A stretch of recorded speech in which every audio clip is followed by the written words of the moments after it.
Now, I know you can tear right through that, but I wouldn't recommend it. I'm loving there's no Spider-Man down here to cramp our style. Didn't know you had any style. Oh no, he didn't. I am the one, the way your son. So I just finished watching this show called The Spectacular Spider-Man, and may I say, wow, it was good, really, really good. Since 1967, Spider-Man has seen his fair share of reboots and revivals in the world of animation, with each new entry giving their own depiction of the iconic web slinger. While receptions to these cartoons has ranged from good to polarizing, two shows in particular are viewed the most favorable, one being the 1994's Spider-Man the Animated Series and 2008's The Spectacular Spider-Man. Growing up in the early 2000s, the Spectacular Spider-Man series helped further our love for Spider-Man as a hero, weaving a complex narrative around Peter Parker's sedentary and superhero lifestyles. Director Greg Weisman mixed drama and emotional stakes with a sense of fun in what should have been a long-term series. Sadly, The Spectacular Spider-Man was cancelled after 2 seasons. On top of that, considering the mixed reception toward the now finished Ultimate Spider-Man, it is safe to say we still miss his former incarnation. Nevertheless, here are 6 reasons why The Spectacular Spider-Man remains the best depiction of Spider-Man to date, even above his 1994 counterpart. Compared to Batman the Animated Series and Superman the Animated Series, the 90s Spider-Man show has begun to show its age. The combination of 3D buildings alongside standard 2D animation might have been a novelty for the time. Nowadays, those shots look like something out of an early PS1 game. While the dialogue remains strong, the pace of which it was spoken was ridiculously frantic. This in turn leaves the voice actors little room to catch a breath in between sentences. Arguably, the biggest flaw of Spider-Man the Animated Series is that it was a victim of extreme network censorship. The animators were unable to show Spider-Man throwing a punch. Even words such as death or die were heavily toned down. NYPD officers carried the laser weapons.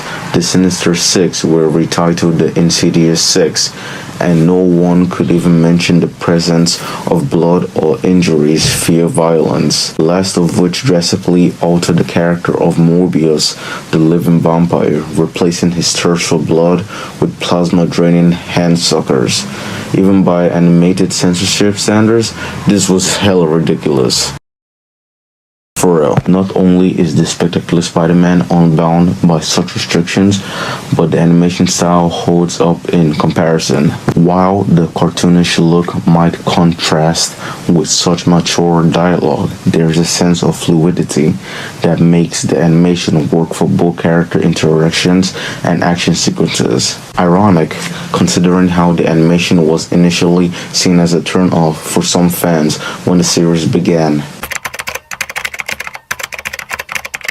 By replacing him back in high school, Spectacular Spider-Man returns Peter Parker to his down-on-his-luck character roots. We see Peter struggle with relatable issues such as romance, school, and friendship, all while the caring for his Aunt May.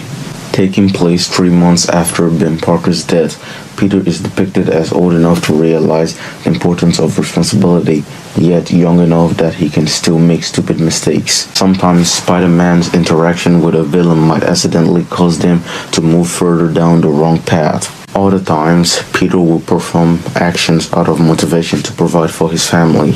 However, only to violate the trust of others in the process. The impact of his double life is felt throughout the entire series. Peter distances himself from friends and remains conflicted on whether his powers are worth keeping. He's an imperfect being who does not always make the right decision. Nonetheless, he continually strives to overcome his own weaknesses.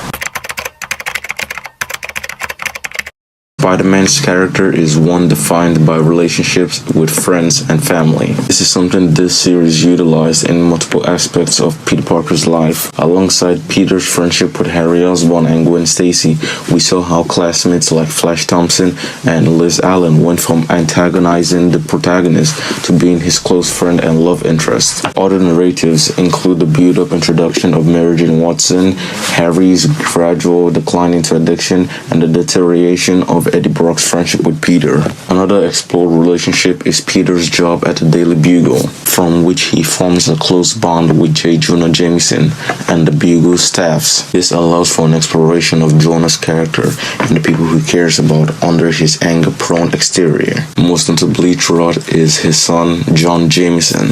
We see how Jameson's feelings allow him to care for Peter's well-being while trying to directly into the rationale behind his antagonism towards Spider-Man. On the other side of things, Spectacular Spider-Man also focuses on Spider-Man's relationship with the NYC criminal underground and its leader, the mysterious Big Man of crime. From here, we learn that the supervillain Spider-Man fights are in fact funded creations of the Big Man, aka Tombstone, as a means of distracting the cops from his criminal operations. Such a narrative element not only makes Spider-Man's presence a catalyst for an emergence of such individuals, but it also explores how the crime boss manipulates innocent lives in order to obtain more power. Which brings us to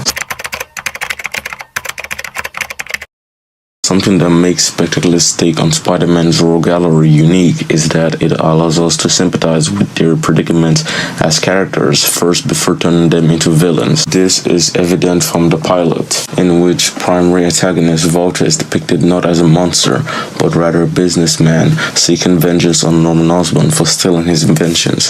Electro is portrayed in a sympathetic light, a regular engineer who finds himself trapped in the role of villain thanks to the accident that gave him his bioelectric powers. These characters feel like they have proper motivations for their actions rather than being portrayed as spontaneous villains of the week. The villains are built up over time, being kept in the background long enough for us to accept them as characters within this world. Both Flint Marko and Alex O'Hearn, aka Sandman and Rhino, are originally played off as comic relief figures. That is, until they get their abilities, turning them from jokes into legitimate threats. Likewise, the character of Otto Octavius starts off as Osborn's nebbish assistant before an accident fuses his mechanical arm to his body. Thus, the man who was constantly being pushed around suddenly becomes the one taking charge. His actions as Dr. Octopus, a manifestation of internal anger at the world. Such a relationship between the hero and his villains ensures that every battle they fight have some personal stakes. Unlike Spider-Man the Animated Series, the Spectacular Spider-Man storylines were never written as separate arcs. Each episode revealed certain details that gradually expanded into the emergence of a new antagonist or direction for the characters to follow. One exception to this was the 3-episode Venom arc. This 3-episode arc even took some inspiration from its predecessor to explain how the symbiote came to Earth. As one would expect, the symbiote attaches itself to Spider-Man in the form of his black suit, subtly affecting Peter's action and personality as he further alienates himself from friends and co-workers alike. This setup and the later merging of Eddie and the symbiote into Venom work because the show builds upon its previous narratives. This, in turn, feels like genuine character development upon gaining self-awareness towards the suit-averse effects. Peter confronts the symbiote as a manifestation of his vulnerability and fears. This results in a clever recap of the "with great power" speech. At the same time, Peter's actions throughout the season have caused a rift between him and Brock. This causes his former friend to hate Peter and Spider-Man equally. Thus, the symbiote ends up finding a new host who shares in its need for vengeance. The Green Goblin is a character that most Spider-Man fans are familiar with, and therefore his entrance should be relatively straightforward. Instead, Wiseman and the writers play upon audience expectation to keep up guessing the Goblin's role within this world. Goblin is a total wild card, seeking to gain control over Tom Stone's empire, often never sharing any interaction with the other villains. However, the mystery surrounding the Goblin becomes less about his motivations and more about who is underneath the mask. As a result, Spectacular turns the Goblin's identity into a guessing game, often making us question our knowledge of Spider-Man more. The narrative often takes this whodunit mystery as well and resolves it around the arcs of the characters most suspected of being the Goblin. This eventually culminates in the show series finale, that tying multiple plot lines together while setting up more character motivations that unfortunately would never be further explored. To me, Josh Keaton's voice acting performance in The Spectacular Spider-Man has been the best version of Spider-Man to date. As Peter Parker, he's brainy, studious, and well-meaning when it comes to helping friends and family.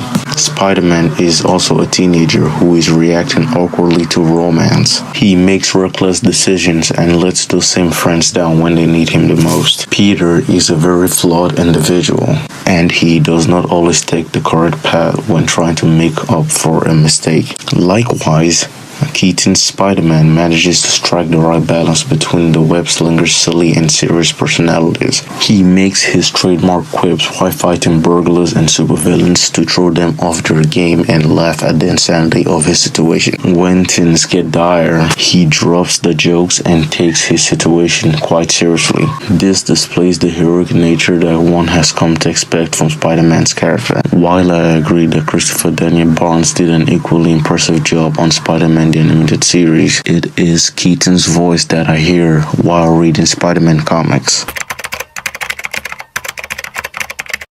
It is something of a joke now that some of the best superhero cartoons of the late 2000s to early 2010s were cancelled way too early, and The Spectacular Spider-Man is no exception. This series managed to capture so many aspects of the character perfectly, from his relationships to the action sequences to the drama that elevated personal stakes per episode. It portrayed both Peter Parker and Spider-Man as complex, yet imperfect heroes who we still wish to see succeed, no matter what obstacles stood in their path. It is because of these strengths that I have no shame in saying that The Spectacular Spider-Man earns the right to join Batman the Animated Series as one of the best superhero cartoons of all time.